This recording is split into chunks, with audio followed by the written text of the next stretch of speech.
I'm back from using the ladies. But in the house, it's not the ladies, is it? It's just the bathroom. Okay. Yeah. Look, y'all, you betrayed me. Go basic. And as an INFJ, frankly, I'm very good at goodbyes. Like Sam Smith, I'm good at goodbye. I'm good at door slamming. But you see, that's the thing about people that betray you.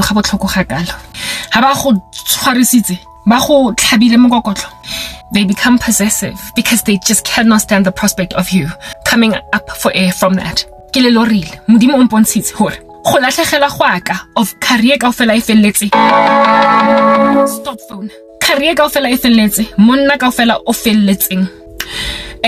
Bophelo grandship nje fela at all. Bo felletseng. Go latlhegela gwaka of all that. Go khositswe ke batho ba ko heso, family. Dichomi, some colleagues, abantu engibathembile ngempilo yami. Bangithathela umphefumulo bangibulele ke bulaile ke batho ba ke ba ratang la nkutlwa bangpeya ka mo lekasing bangpoloka ebe ba lotshela samente ba omisa ka blow dryer hore go ska ba motho o tlo digang up. And years down the line le tsugile jwanong because lebitso la ka ke Uma Themane ko Kill Bill le mpona njang ka re ke Beatrix Kiddo nna a Beatrix Kiddo o balegile ngwana batho o lo ba le monna a lo ba le ngwana. Live a life not as an assassin. Abe grand langatella morago, that's the thing. Haleng thola ebele long Kenya molekasing, and just like Uma Thurman in Kill Bill. Akere lebele semente mo godima lekase laka. Akere you've made sure motho sebetsang graveyard shifty, he's taken leave nje fela for the day. Anyone that could support me lengpulukile even from their eyes. So what does Beatrix Kiddo do in Kill Bill? If you've seen Kill Bill, yeah, Uma Thurman. She breaks the casket, comes out looking all sandy swally, goes to a restaurant, asks for some water, and the guy there is shocked at the fact that a woman is looking so ashy, so dry. Soot, smoke, dust is coming off her. The woman literally punched a casket until she got out. And y'all who buried me alive have ever since I punched my casket to get out been trying everything in your power to kill me. Now that I broke out of that casket, do you know what the punching exercise of trying to take myself out of Lekasi Leo was? It was this thing that I started. I started a ministry. I shared my testimony. I spoke about what in the world is being done to me, so all your reviling, the disrepute of my person, would not be believed.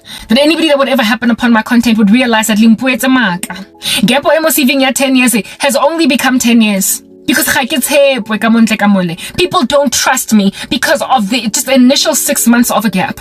The fact that I was fired from my job, lost the case at the CCMA despite evidence being in support of me, has caused people like I'm not good, I'm not skilled at what I do, or even if I am skilled, I am untrustworthy.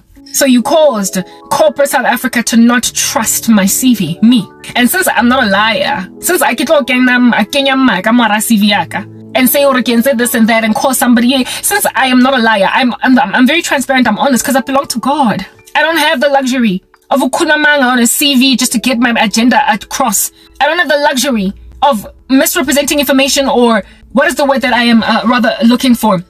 Confabulating stuff, like making stuff up that didn't really happen.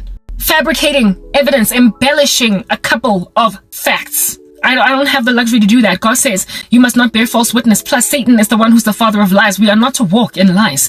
Lying in my CV is only going to catch up with me later, bite me in the behind. I can get somebody to look at me, to consider me, employ me. True story. Based on a lie, but it's gonna catch up. There are so many people who have applied for jobs and lied about their qualifications and all that jazz, worked, did well in their jobs, loved, trusted, respected, until something one day just comes like a boomerang, bite them in the behind, and they lose everything. I am not about creating a false foundation, do you understand? So my transparency and my honesty, my candor, has only ever caused South Africa to be like, I'm sorry, yours is a pity party sob story. We don't want to hear it. We don't want to hear it. Recruitment agents look at me like I stank. My CV, as soon as it comes into their inbox, they just throw it away. They find me brazen and audacious, frankly, to even apply for a job. With them, they laugh. Goodness, she actually thinks that we're going to recommend her to a company. Had a friend who was a recruitment agent in and of herself. She had her own business of placement, and she wouldn't even ask for my CV, even though she knew me. How much worse than when a person who knows me does not want to help me along? How much worse than somebody who doesn't? Someone who's just going to look at the frontal information, the front desk information and run with that. Somebody who has no clue, Grenshap, that I am a travesty walking around. They're gonna ignore me. So you call South Africa to ignore me. You call South Africa to not, what is the word that I'm looking for? To not pitch for their graveyard shift. I was a dead body buried. And largely, if at all people really truly listened to me and did not judge me from first glance, would probably give me a shot. But it was the very people who cost my career, who pulled the rug from underneath my feet in the first place, that said over my dead body, as if though you're in any position to make that decision. As if though anybody is in any position to actually really truly make that decision. I've literally got people saying of me over my dead body, Omang, over your dead body before nakitlo phahama ke lo fofa nyondiza njengenyoni. Ungubani wena, unguhu. Kanguthi unguhu. Nebuchadnezzar was this dude that thought ukuthi arrivile, bashing his chest on a pinnacle, speaking about how he made his kingdom. That was Nebuchadnezzar. Watshelwa by an angel of God, ingilosi, that dude. Get over yourself, like literally chill, make like a flower. You will eat grass for 7 years because you have not acknowledged ukuthi God is the one that gave you all this glory, all this oomph that you now are walking in. This impactfulness that you are walking in, you are gliding instead of walking. That was God. And just as readily as he gave it to you, man, oh man, how he can take it away. And as soon as the angel pronounced that judgment on him, there it is that Nebuchadnezzar for 7 years was reduced to a beast eating grass, living like Ipohofolo in the wilderness, unable to come to his senses. Uhlanyisitswe, he was made insane. And for 7 years, Aja, Dipofolo, little rats, rodents, whatever, he lived in a jungle. And after 7 years efeta, Mudimo, hallelujah, Ngambuyis, on samunga zongdelela Nebuchadnezzar, blow, make like a flower. I am the decider of all things. Amuhutlisa, mara ha khutla Nebuchadnezzar waqina hwetsa etseng. He was humbled, akere. It's written in God's word that pride precedes a fall, humility before honor, and pride before a fall. That God exalts those who humble themselves, and he humbles those who exalt themselves. Nebuchadnezzar was humbled, and after being humbled, wabuya, umuyumtwan. Wati, the nations of this world from a sober vantage point now. This is what Nebuchadnezzar said the moment he woke up from his little coma. His coma of being like a beast. He was like the nations of this world are accounted as nothing before God. No one can say to him, what have you done? Let's say that again. Nebuchadnezzar rises from the ashes after 7 years of being made a beast, and finally in a stance of humility says, lefatele kaofela ke rubbish pela matlo a modimo, and ha ona motho a ka reng ko modimo o entseng. Why unkentse so? No one can bash their chest, their fist at God and say, why have you chosen Karabo? Why have you chosen to turn left, right? If God was hungry, he wouldn't tell you. That's what it's written in God's word. If God was hungry, he wouldn't tell you. Our God is in the heavens. He does whatever he pleases. And Nebuchadnezzar got that finally. He said the nations of this earth are accounted as nothing before Emmanuel. No one can say to him, what have you done? And only at that point did the Lord then give Nebuchadnezzar more glory than he had at first, restored his Babylon, but not first before humbling him to make him see Uguti. Haoji, because we pepile. Oja, because I allowed it. How me? Because ohema, because I allowed it. Ha otlodula mostulong o phahame o woke o kene koloing o drive o khutle gae o rekile chocolate cake unless I approve. That's God. And you have messed with umuntu that gets that. Umuntu ozithobile oyikokobeditseng komodimo. A person that humbled themselves to a holy God enough to refuse to lie on her CV just so she can get a job. And you are dancing around like Popaikis on that head, expecting ukuthi ngoba kundlule 10 years yonke, a decade, kusho ukuthi akuna God ozobuya for Karabo. There's nobody coming through for this woman. Hey bana, untoli busy usebetsa spreading yourself like a green laurel tree mo strateng mona because modimo o approvile. He's the one o ka kgona go press a button that's going to open the earth and consume you like in Korah's rebellion. You are only alive because he allowed it. Mara hotella hakana wa Karabo. Neno gona le kang fam sebetsi ya ka le kopa. I didn't ask. You sabotaged my life. You took my husband, or at least you think you did. You took my children, or at least you think you did. You stole my career, or at least you think you did. Oh locust, oh palmer worm, oh canker worm, oh that which gnaws away at crop that you did not till at. Oh, you who has no regard for the fact that a woman studied for years at university just so she could catapult a career in corporate South Africa, only for you to just say, I don't care that obadile girl. Like you literally walk up and you say to people that textbook ele ekana ekima ya management consulting, ekana ekima ya project management, ekana ekima ya corporate finance and investment, textbook ya how ekana ya law, corporate law, ko varsity. I don't care that you consumed all that and regurgitated it in an exam. Ufundile, wangalali, wathola ma-icicles nama bag just to rock up at an exam hall to write a paper so you could finally move to second year. Angisibhayisikele msekuthi uyenzile that thing Karabo, having no regard for futhi nendaba yokuthi ngibhadala ama fees amanye adure kabi to get to second year. All the money I spent at this, paying for subjects, lectures, my education, my tuition, essentially, if it's in jefela ya lahlelwa moharamezi le watleng linkile tšheltaka e ngata ekotsi the way ne le ngata ka teng because vets ya dura. And you said angnandaba that you spend all these like thousands, like tens of thousands of rands because I decide that you're gonna drop out of your university. You're gonna look like you're a dropout because just before you're about to graduate, I'm gonna make sure you can't go back to school. And I'm also going to ascertain that all the years that you put in, the blood, sweat, and tears, the grinding, the crying, and the swallowing of your pride to do what you need to do in order to grow your career, all that won't matter. Hey? Witches. They rock up and they don't care that you almost failed accounting 1 because on the day that you were about to write the exam, you fell sick. And yet you pitched anyway. Unzogula, near on vomiting, you pitched for the exam. You pitched. They don't care that you went through all that. They don't care how many doors you had to knock on. They don't care how many people you had to suck up to. Like I say, swallow your pride, eh? They don't care how many people you had to suck up to just to get a job interview. They don't care what you had to do. How many times you spilled coffee on your shirt running to a meeting and having to cover it with baki eo. So that people won't think that you're some clumsy oaf in the office. They don't care about all your experiences. And also the thing that's most tragic and heartbreaking is the fact that never mind all the hard work you put into study, right? Or even get a job and promoted and all that jazz. It's just the relationships. Like, guys, it is the relationships. It's the fact that that's actually the thing that breaks my heart the most, hey? That was all nothing. Nothing. Like, it didn't mean anything. That we laughed, we broke bread, we clubbed together.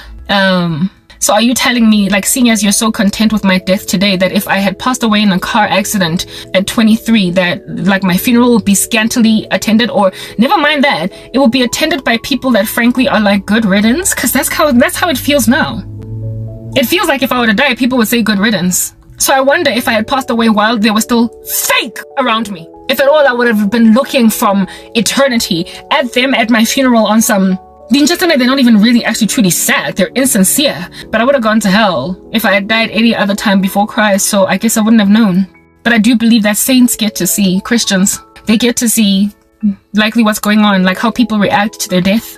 And I would have just woken up in eternity to discover that my death was a relief. To discover that my death was a relief. Relief to people with whom I broke bread, laughed, cheersed, toasted, shared memories. Whatever, we're not going to get sentimental for too long, it's pointless. But what's imperative to understand is that I didn't.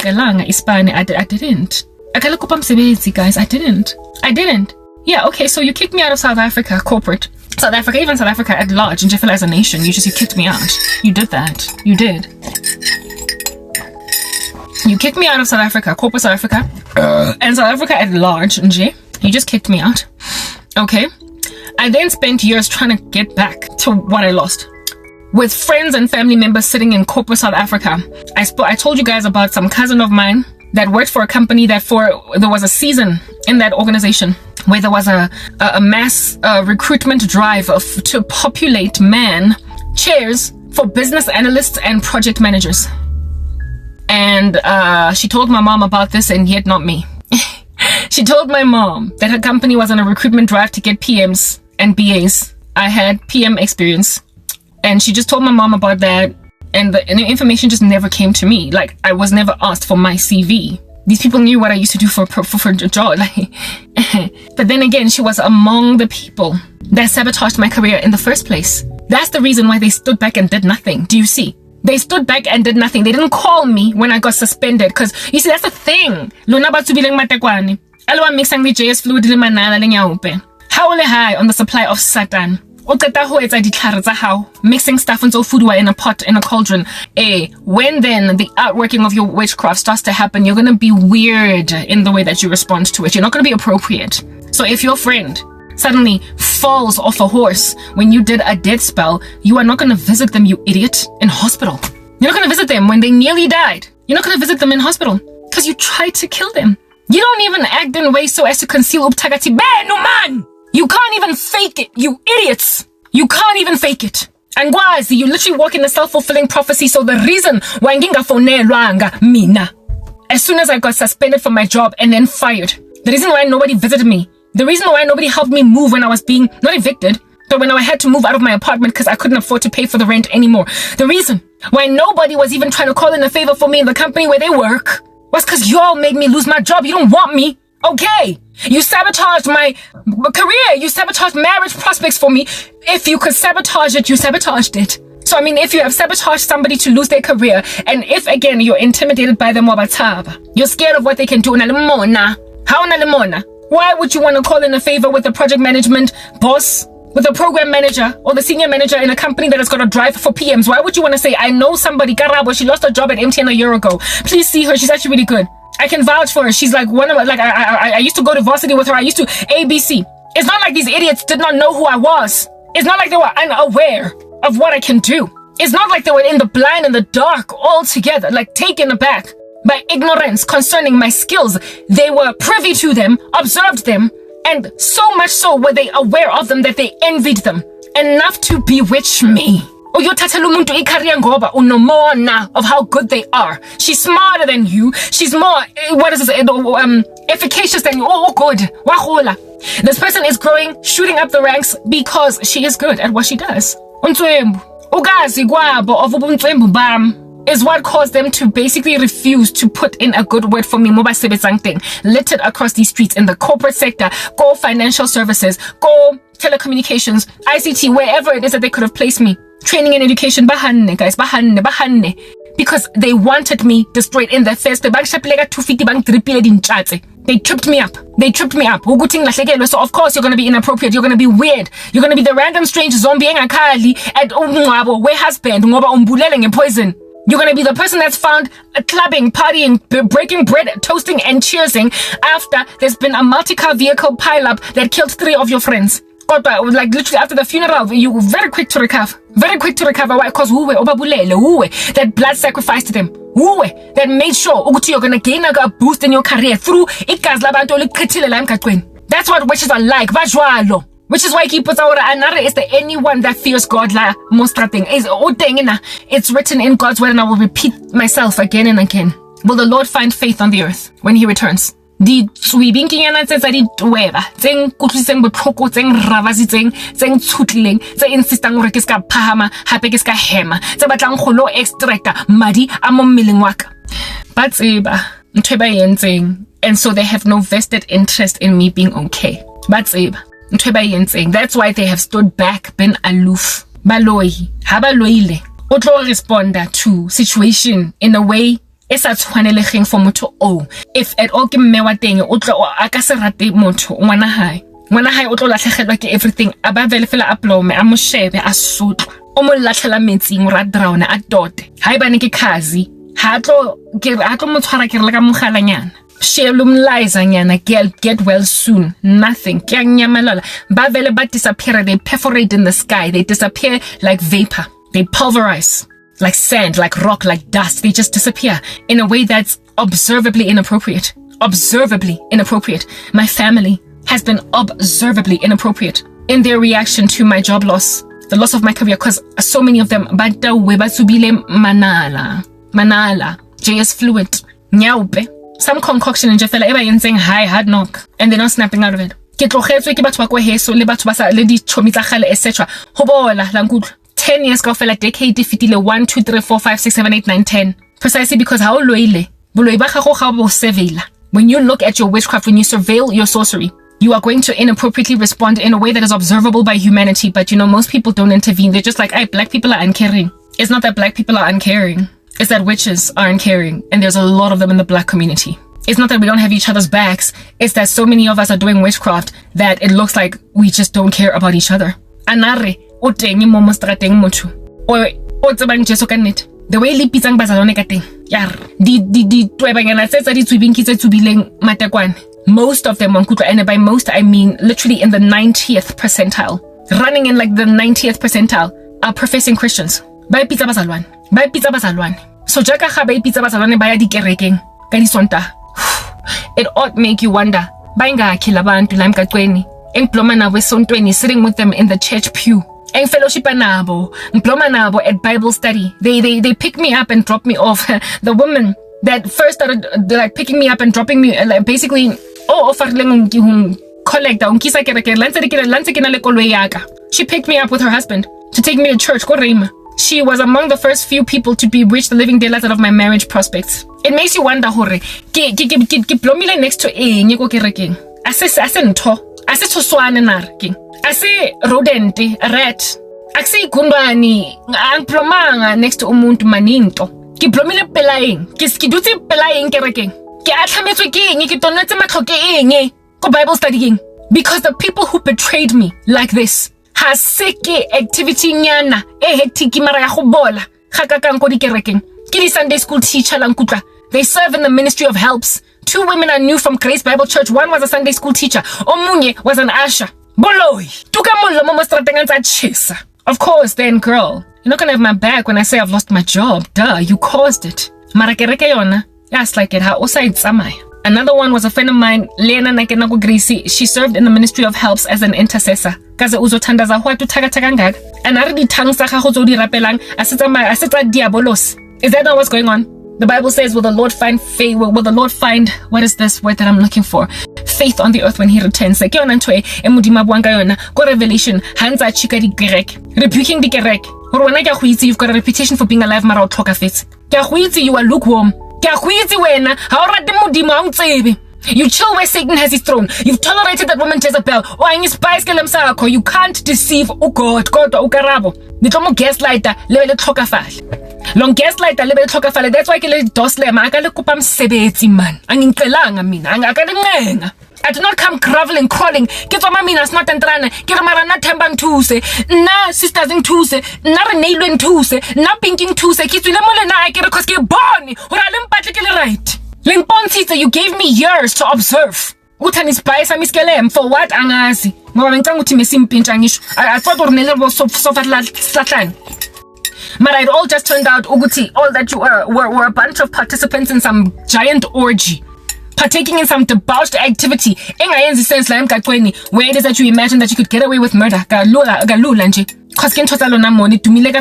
So I mean really, it's to be expected. But doing next to the only question that I have, that I'm begging, is my sister, my brother. See you next week at the fellowship. See you next week at the women's conference. See you next week at the church camp. Oh, I can't wait. My daughter's so excited for the church camp. It's gonna be so powerful and impactful. I will see you at the Bible study, my brother. God bless you very much. Yo, kitchening a little alchemy experimentation. It's some spell. Unale shrine go ka moreng. Di nepe tsa gago are they not littered go shrining a thing? Di nepe tsa gago di clumped together. Mo gara buka ai kwetseng ya spell casting. Mara o busy my brother, my sister, I see you at Bible study. Oh, I can't wait. Oh, I'm gonna be so powerful at the church women's conference. No, I'm so glad my daughter's gonna be very happy to go to the church camp. Daughter wa teng ya tsebolo tsebo go ntatwa teng o tshere anu tsebile matekwane anang le JS fluid le manala le nyaupe. De wa ratile le sofa slahlane le ona jaka macaroni. Spaghetti se phegilweng hampe dipelo tsa lona di tswiletse leng ke di chichiboya le tsheriane ene le senyetsa batho be ka moso ha setse jone di tlhare tsa lona di sa sebetse fandi one or di tswa ha di tlhola a ke re gathwe tse botlhoko ga di feletse sa feleng di a tlhola ga di tlhare tsa lona di tlhola. That's when then you feeling that you necessary evil ukubulala umuntu and qali you don't generally start ngokubulala bakhona ba weird like that abaweka abazobulala off a cuff nje fela cause badawe extra. Mara most of you let our later ha motho ditlhare tsa lona setse di gola maboya, ditlhare tsa lona ha se di le tshosa, ha setse di sa etse ntho that you wanted them to do. That's when you start to, act a strange fool and decide ukuthi umuntu kwamele manje ayobhoda. You decide ukuthi umuntu santsana lo alohlokafala. Ha ba tsebe ko officing or wena ngumbulali. Ha ba tsebe ko kerekeng. As you're busy teaching bana the audacity wako Sunday school shem uwes. Jesus is learning on the story of Jonah. He was in the belly of a fish for 3 days. Yeah, children. Obololoya mzalwane. Wenzani phambi kwabantwana. It's written in God's word ukuthi it'll be a better day. It'll be better when if you had a millstone tied around your neck and for you to be thrown in the ocean than for you to face God on the judgment, because ubhizi ntso leader bana astray. Another mosadi wa loyang hakana o etsang. Phela bana. O turisitse Satane. So jaka ga o turile ka Satane go tsha ditlhako tsa gagwe. Ha o kena mogara Rome. Ke aka tswa mo baneng. Gura dithaka tsa hao. Tsama gura dithaka tsa gago. Tlogela go kena kwa ra Sunday school o lo tshereantsa bana cause o tlhokafetse ka fa gare ka fa. Tsama gura le Karabo. Get inside a boxing match no Karabo. Ya ke pia ya gago ke re ke thaka ya hao. Mara wena ntse o le busy weekends a sweet konyana blooming in front of abantwana. E Sunday school teaching them about the Bible. What are you going to impart? What wisdom are you going to impart? Ko baneng o loya di pia sa gago ga botho. Bana ba teng ha ba ka gola ba bantswembu. Baba, these gorgeous teenagers, another how to lawyer, seeing as you have got access to them, you are privy to them because Sunday school. On a lemon so much that you will go and grab the carpet from underneath the feet of a fellow Sunday school teacher. You've got so much jealousy that you can't stand the glory of other women. So banyana haba seifi he. When they turn 16, 17, babola, all up in your grill. When they start to become like the bombshell, you know how these kids get? One day oh blend they were bora yo could be a model.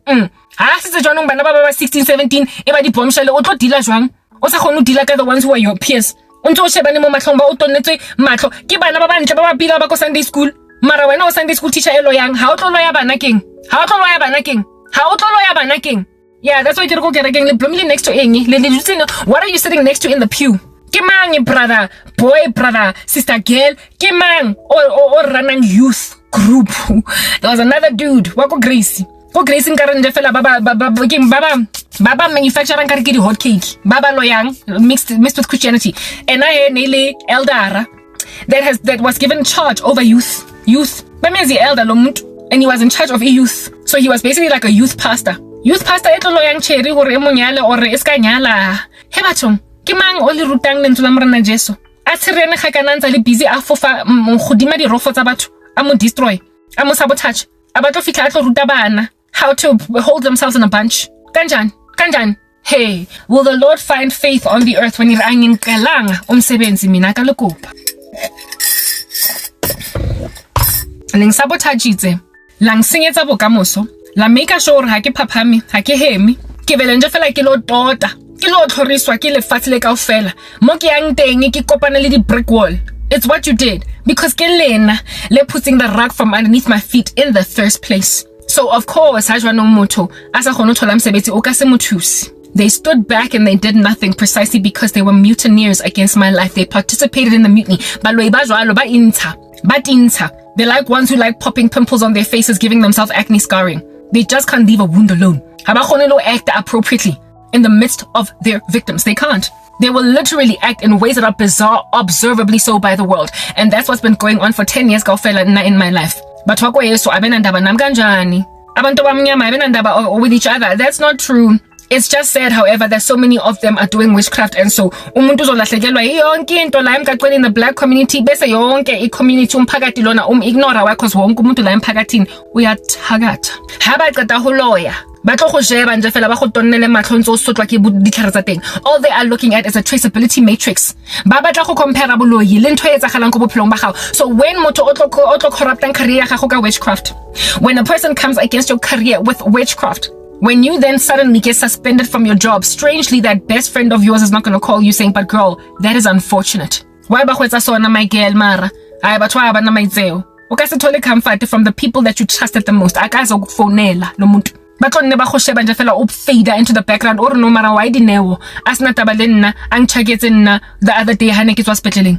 Why this time around yena ndaba nam? Because this year's it's more dire than hospitalization. Kwenzakalani? Only reason why Udinewo is doing something like that is because dinewo nyana ya teng ya utsuba matekwane anang de nyaupe anang de manala le je sluti le bleach o go loetse career So how latlhegelwa ke career o vela blome morago a re look bona ditlhare tsa ka di a bereka. They look, they watch, they observe, they witness their witchcraft and then do nothing, and in so doing nothing expose themselves. Bayazikhipha babaqeda lapho lezinja. They didn't have the audacity yokuba spiteful. Baba spiteful. They will not only sit back and do nothing, but they will not call you. Ba tlo go tlogela nje fela o bole nna he ke tsule le kaseng ke le tumpile le kasi la teng. I punched it. Uma Thurman and Kill Bill, and now just like Uma Thurman and Kill Bill, this Deadly Vipers Association. I'm gonna finish you first. Is that basic? I'm not gonna just disappear and just vanish into thin air, poof like Houdini. I'm sorry. Na go tshepa modimo ko motshepa go sa na ntwe e tshepagalang mona go sa bonagala re wetsa halang ho tshosa ke kwatletse di mambati menyako all over ke feeling ka re ha go tswa ko motshepa, cause I ain't got nothing else. Whom have I in heaven but God? Earth has nothing I desire besides him. If God does not take up my cause, I'm done for. Go fedile kan go fedile leng tsofatsa ke sna monna ke sna bana ke sna career ke sna next go bloma wait go dula. I'm just gonna sit here and just wait. I will do nothing but sit and wait. If nothing is giving, who impossible? Because I belong to God. If it appears nothing is giving, who impossible will for nothing to be giving, wankutla? Because I belong to God. I don't care what it looks like it's promising right now or not. I cannot taba go dry ha ka kana gona borotho ha gona tsokere ha ke na taba ra gona pepere ha gona letswai ha ke na taba if I don't have what I need and tshosa I'm in some kind of a freezing icicle position. Bottom line is nonke ningitelele njengebhokate 1997 and angizobhoda mina and give you the opportunity to say good riddance ke haleka lor akoipolaela ngpatla le ka singhalele ngpatla vele ke le bone ke le banqile ka straight la ka ofela le setumpile la nkutlwa shapile tsola tsotse mo strateng o sna diaparo wena o busy ntse o tsamaya hopping up and down with everything dangling ha o batle ke le penti re tla dila ka dimbambo tsa gago at least mara o batla para le tranka ehle. Your nakedness will be seen all over the show. But if you want me dead, bottom line is God wants me alive. What you want is irrelevant, and eventually you will see that. Just like with Nebuchadnezzar, that he got to a point where he was like, the nations of this world are counted as nothing before God. No one can say to him, Wenzen. So none of y'all can say to God, Wenzen, this year is a necessary evil, God. Why did you not expect to when you go, tagata, usiswako, umtanako, uputwako, iyanti, makita la pobesi ya bloma magatlumezwa. Obodu ulende fela, jekas totzela, hatloris. Why did you not expect to go to ilanga lizofika when you get exposed manje uzohlazwa? Ngoba uyihlazo vele. You walked in ways that are embarrassing. You were not appropriately responsive to ukusukleha when ntwana yakho. Your boy was out just suffering, and despite being best friend for 12 years, you just stood back and watched the guy suffocate. Cause why on that day? You put yourself in a position yokuhlazwa ndoda. You put yourself in a position yokuhlazwa. So njengoma amaqophe wenu azokhitshwa lamabhunga la estradini njengoba nizokhitshwa in broad daylight for straight selishapileng inappropriately naked all over the show. Take it, blom, brother. Jeka khaba go braya on rotisserie. Ba go ntsha ba go roaster. A ke re kwana o qadileng. Le qadileng nyoko. As soon as you commence le nyongo, anticipate ukuthi God is going to be the one ozoyiqeda. What work he has begun in us, he will finish it.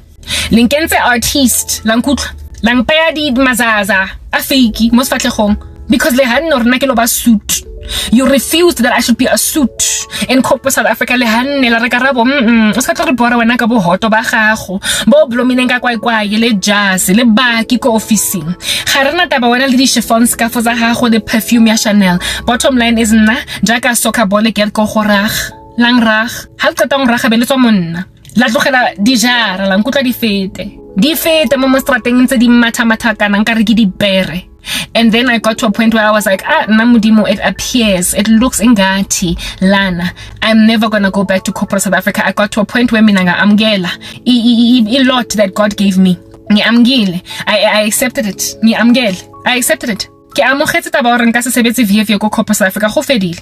Le ntsoletse mabadi to a point where jwanong ha ona ke re one recruitment agent now o tlong phone nka gap ya 10 years mo saving ga ke tshepe for no reason ke le innocent jana. So all I can do is trust ukuthi Modimo is going to give me something else.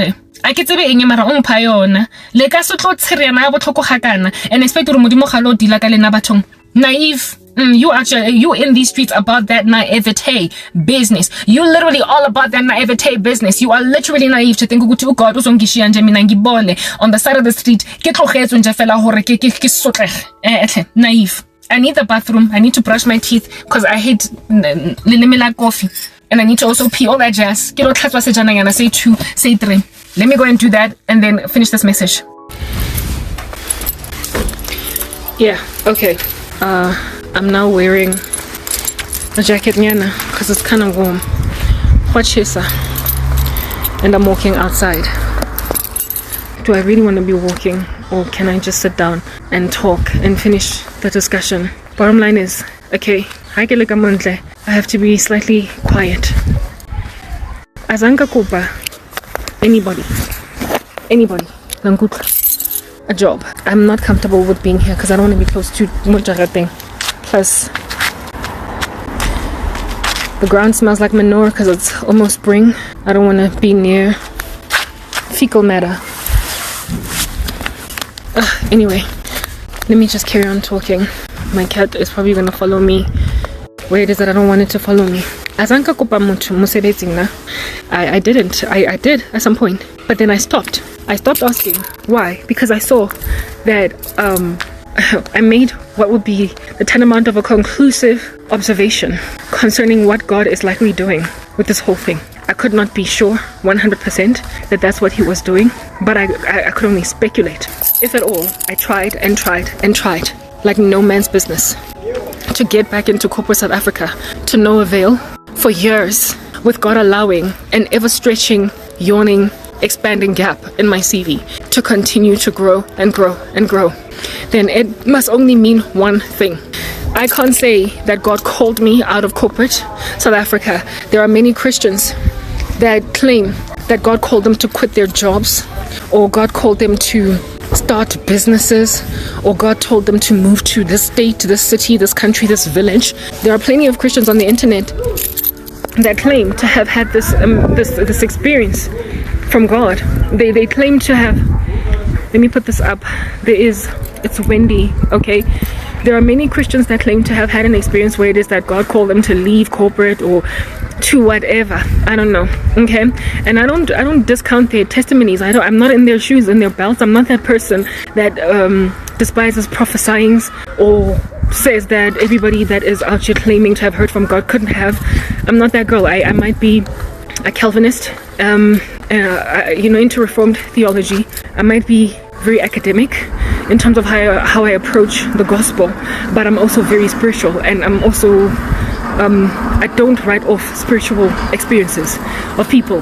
So I can never really say that when a person claims to have been spoken to by God, that there's no way that happened.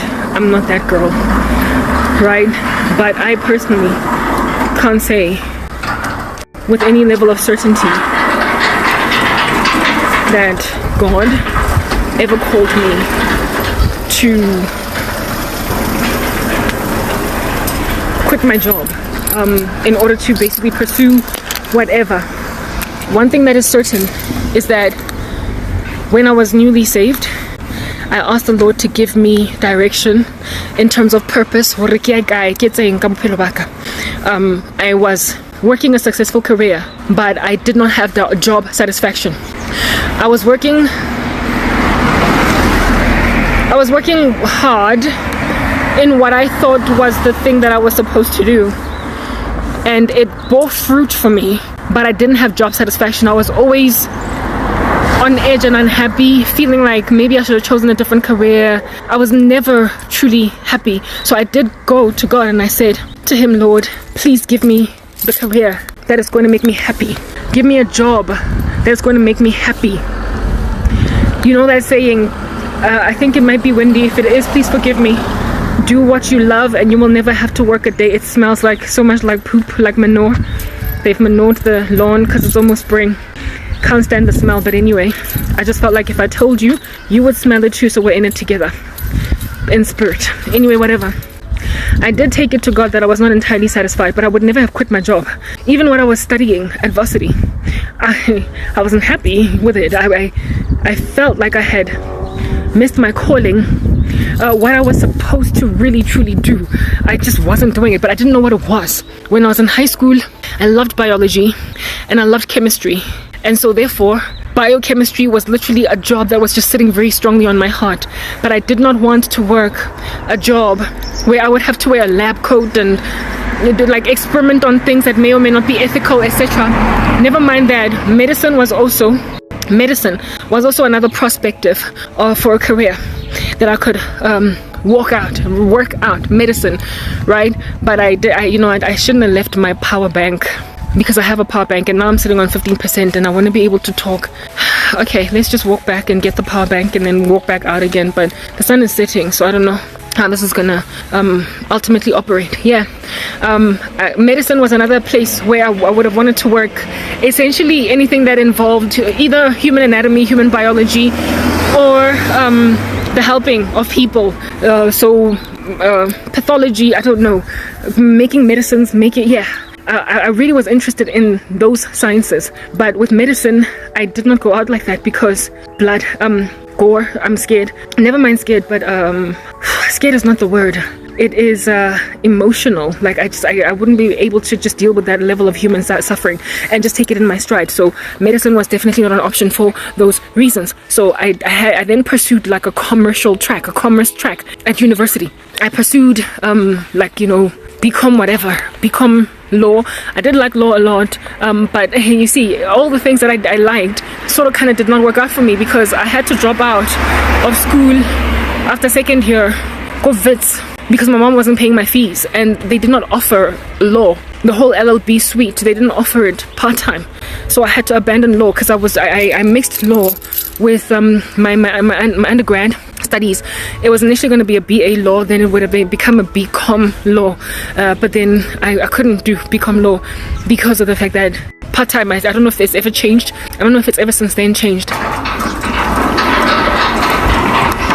at Wits, but at the time when I was there, they didn't offer it part-time, and so I had to take like anything else. So I have, like, if you were to see my academic transcript,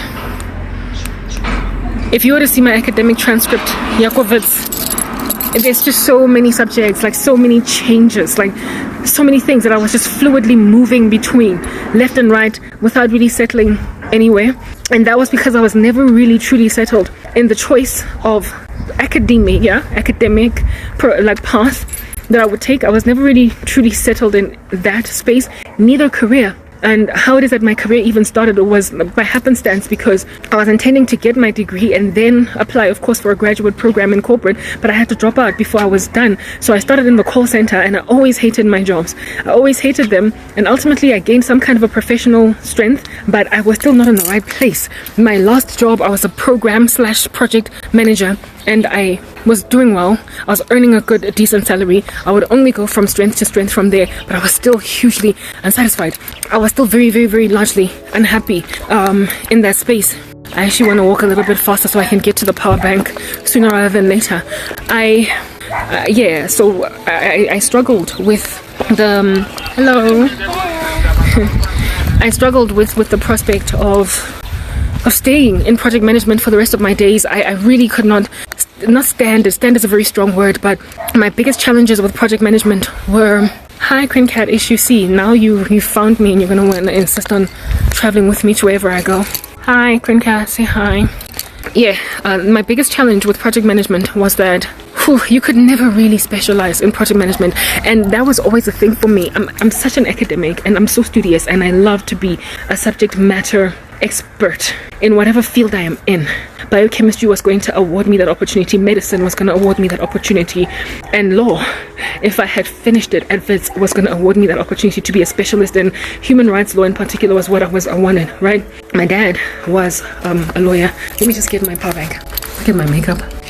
Okay, I've got a power bank now, and it's charging. My prayer is that it will just keep charging the phone. I found a power bank in the house that helps, goes a long way, but I cannot move my phone too much, because then the charger that I'm using the USB that I'm using is unreliable. It just keeps on switching off and on and off and on and on.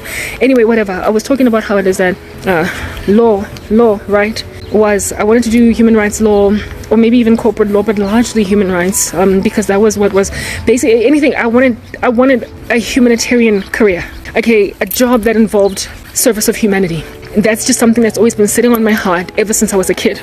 And I ended up pursuing a career that had everything to do rather with me, right, instead of human beings, because I thought that's what needed to happen. I was a lost.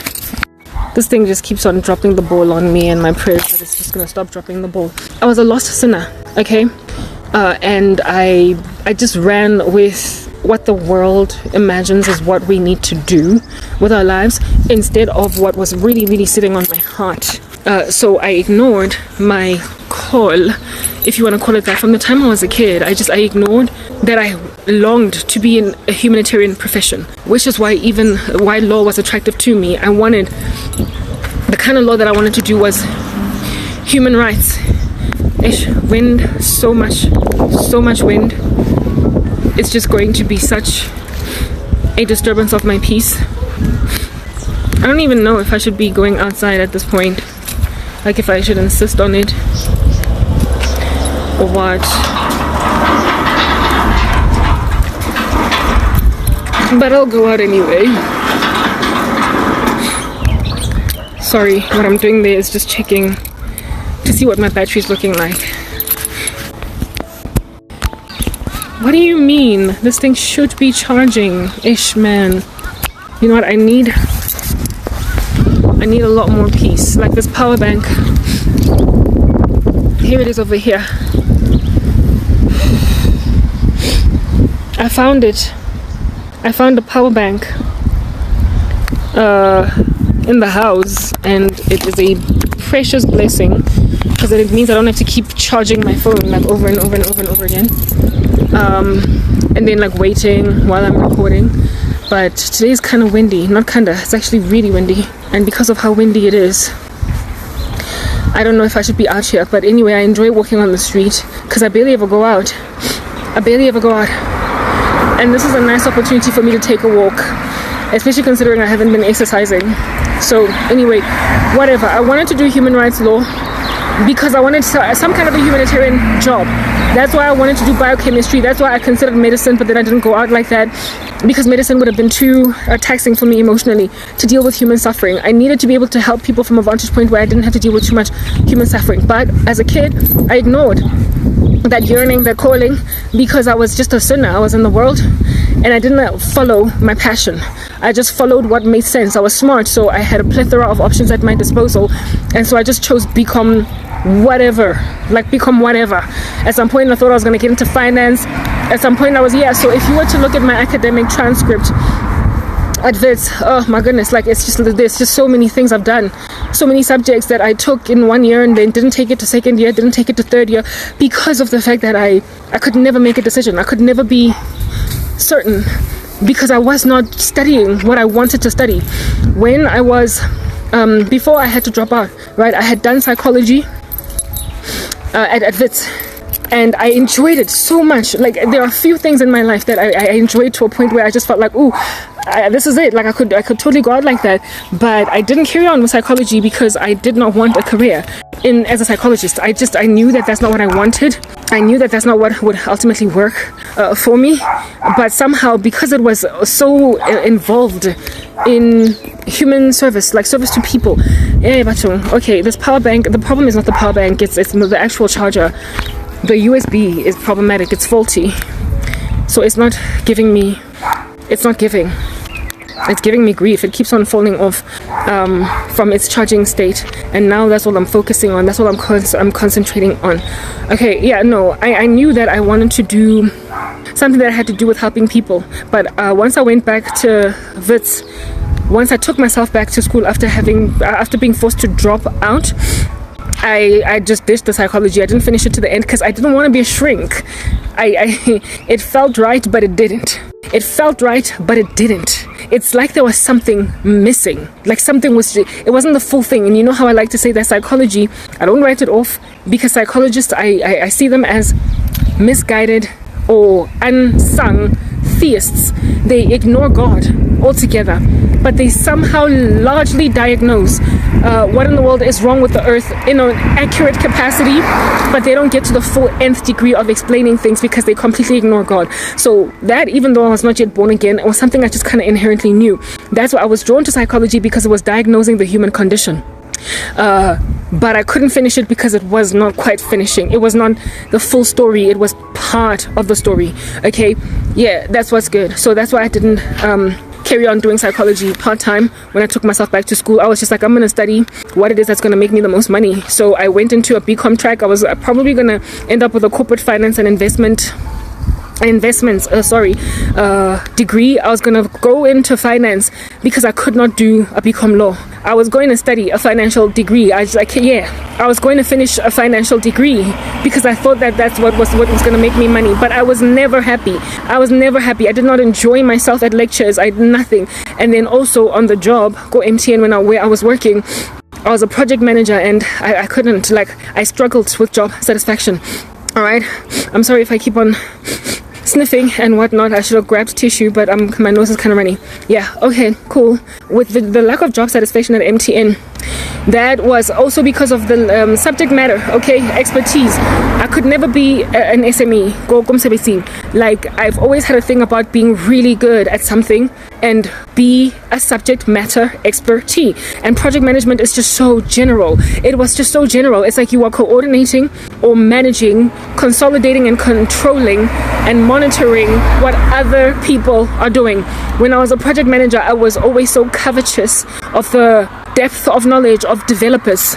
I was so covetous of the depth of knowledge of business analysts, the depth of knowledge of product managers. Like, basically my resources in my projects, they knew more than me concerning the ins and outs of what it is that we were trying to deliver to market. And all I could do was oversee what they already knew. And me being unable to even truly know whether they're lying to me or they're telling the truth, because I was not learned at that granular, finite detail of the craft that they were delivering to the project. I felt frustrated. I was extremely frustrated as a project manager. I could never be an expert at anything, and that never sat right with me. It never sat right with me. So I never enjoyed my tenure as a project manager. And if at all you have been a project manager, or you are aware of the earning potential or capacity of a project manager, you all know that they earn a lot, and they can earn into the millions. The more senior they become, they start to get these ridiculous salaries, right? And then when you move into program management, even more so, can things get really lucrative in that ecosystem. So I knew that I was basically set for life financially if I stayed in project management.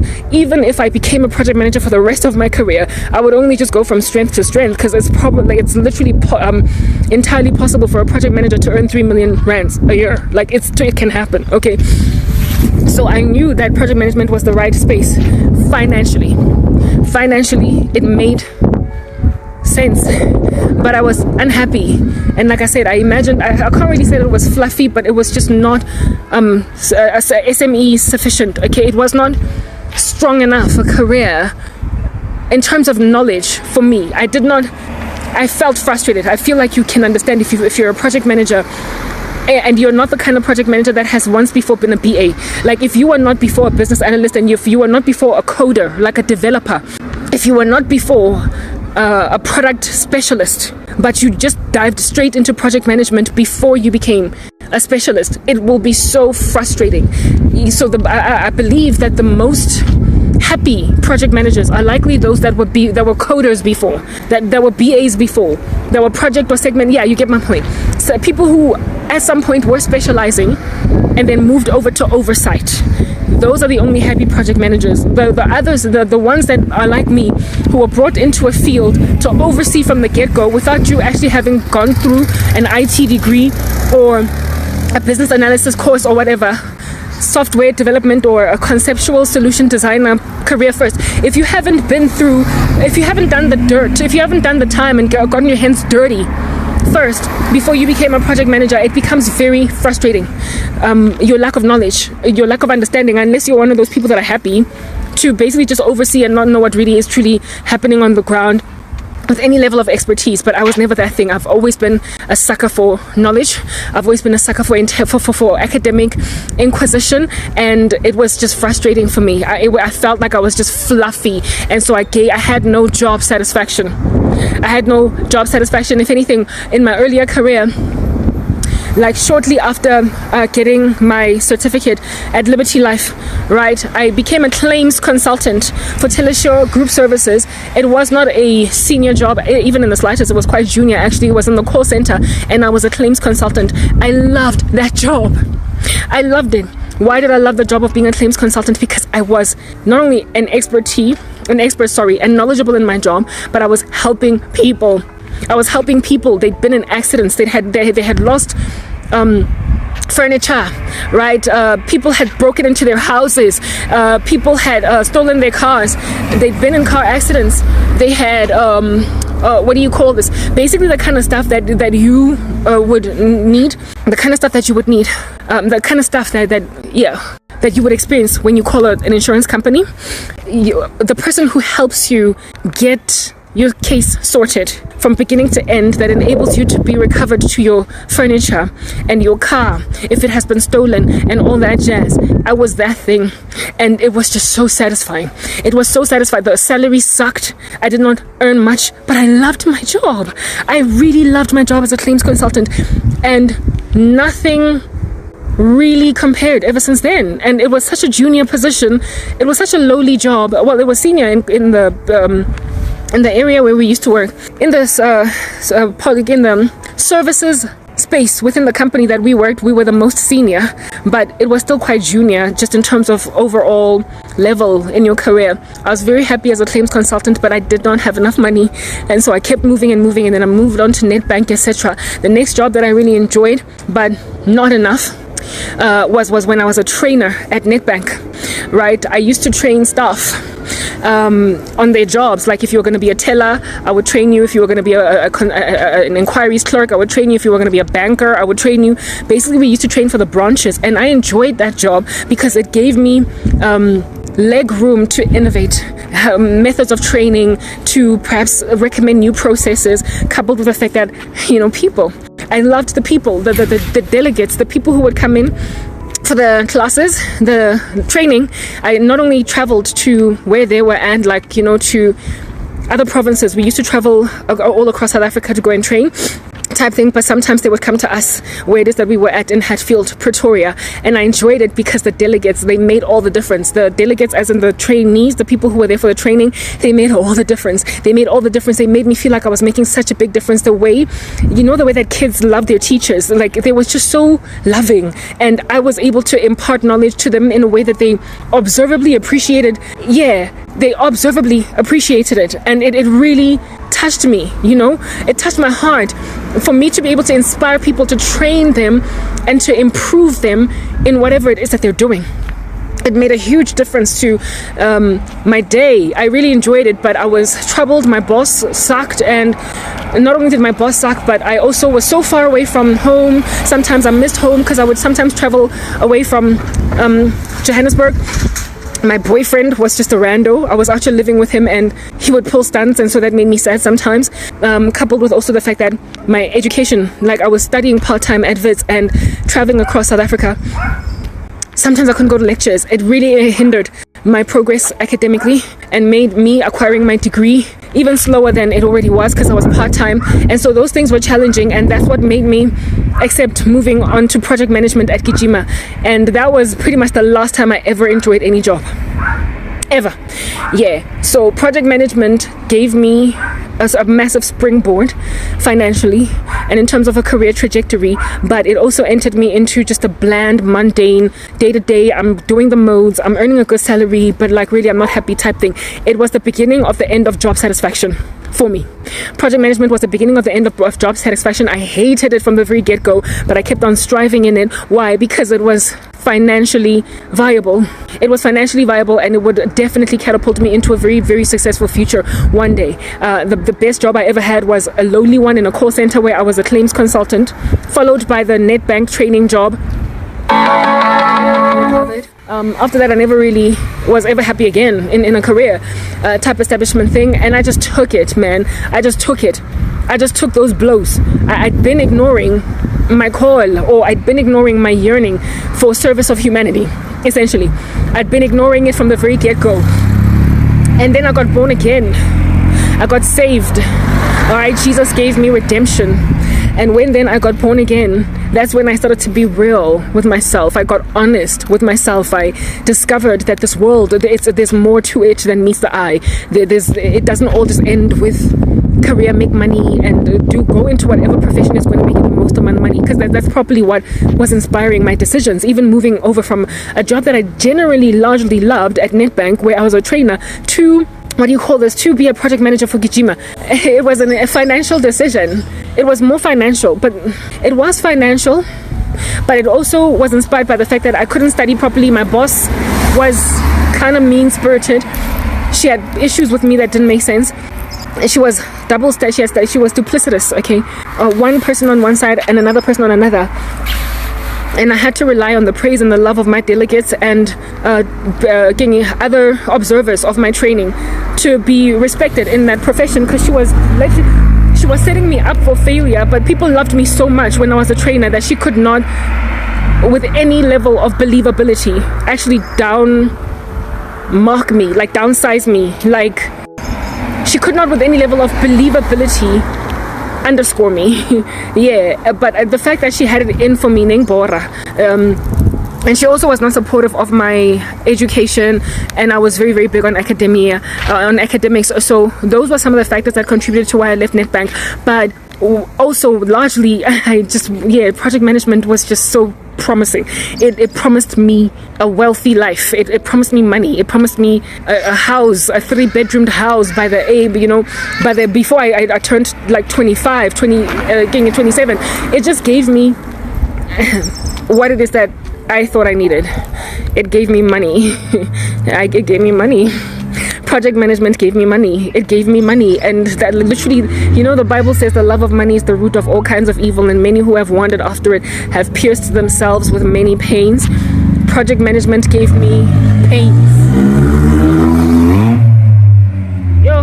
That car, either a colored guy drives it or an Indian. And it's a young one on top of that, like nitrogen ele. And I would know that there's nitrogen in there because I used to work for insurance. Speed enhancing stuff. Vehicle like that can't be insured, at least as at last time I checked. Anyway, now I think it's time to go back, because and I'm paranoid that my phone might just get taken, and this filter makeup is looking super fake because of the fact that lights are a particular way. So if I just sit in a car, it'll be better that way. So the factors that contributed to why I left Nedbank, I've highlighted them above, but largely it was about money. And the Bible says the love of money is the root of all kinds of evil, and many who have wandered after it have pierced themselves with many pains. It's also written that those who chase after riches will fall into many temptations. I allowed myself to plunge into an unhappy career because of the love of money. I can't really say that I love money, but I definitely did not want to have it. I wanted to have it. I wanted success, and success in jobs is equated in this world to money. It's money. It's not job satisfaction. In theories of motivation, one of the subjects that I studied at WITS was that money is not a motivator. Money is not a motivator. Even in the slightest, it is not a motivator. Money is not a motivator. It isn't. It's provably not a motivator. And I was studying that at WITS. I knew that. And yet I did not even make a decision to perhaps maybe reconsider my career while I was still young enough, because I was out here earning what it is that I financially wanted to earn. And I was only going to go from strength to strength, leaps and bounds from there. But I was keeping it because it was financially promising. The career was financially promising. Okay, right now the filter is so super glaringly, obviously a filter, to a point where you can barely see the real me. But as soon as I sit down in the car, that'll all change. So please bear with me while I walk around in this ridiculous looking ghostly disposition. Okay. I kept myself in there, the love of money being the root of all kinds of evil. I stayed, but I was unhappy. I was very, very unhappy. And then when I was a project manager for consumer marketing at MTN, I always used to covet, like no man's business, the jobs of people in marketing, even the entry-level ones. I wanted to be in that space. That's when I made a decision. I actually just want to go and sit down now so I can speak more leisurely and relaxed, because as I walk and talk, there are distractions. I feel I am just automatically distracted by all this activity. Oh, let me show you my power bank. I'm glad I found it. I no longer now have to like charge and keep charging and charging, because this thing over here got my back. Yes. Anyway, whatever. Let's guy. I'm distracted. I'm distracted by all this moving. Yeah.